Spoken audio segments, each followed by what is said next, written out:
Ladies and gentlemen, distinguished, very distinguished panel, I thank you. I was surprised to learn today that my friends in اشرف are actually watching, so I'm going to take a moment to say hello to them.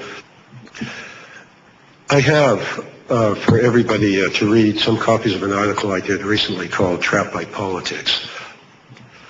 Sometimes I'm asked why I'm still engaged on the issue with the Met. And I always cite back to what warriors fight for.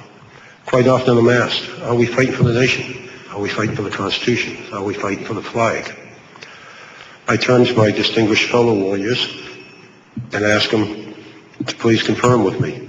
When we're engaged in combat, we are serving the nation. We are defending the Constitution. We are rallying to the flag, and we are fighting for the ones on our left and the ones on our right. I think, General Clark, you would agree. We fight for the one on the left and the right. And that, having served with the Mujahideen as the base commander, prior to that, working with the Mujahideen as the J3 of detention operations, and even when I was the anti-terrorism officer for Operation Iraqi Freedom 1 and 2, I was well aware of the Mujahideen and the outstanding work that they were doing and how they were cooperating with us.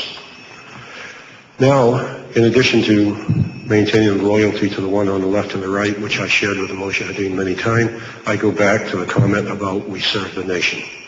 Our founding fathers, General Washington and Adams, Jefferson, they gave us the Constitution and the Bill of Rights, that we can address the government when we see something being done wrong, that we have the right to assemble, which we are exercising today, and the freedom of speech. We would be poor followers of General Washington and the Founding Fathers if we did not step forward today and say there is something very seriously being done wrong and we need to do something to correct it. The اشرف residence, when I arrived, I had found 3,500 people.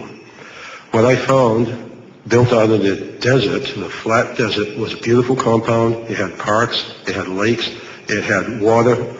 Whenever I was with the Mujahideen, I always drank their water. I did not want bottled water because it was very sanitary, very safe. I found a hospital that was very functional. I found generator buildings.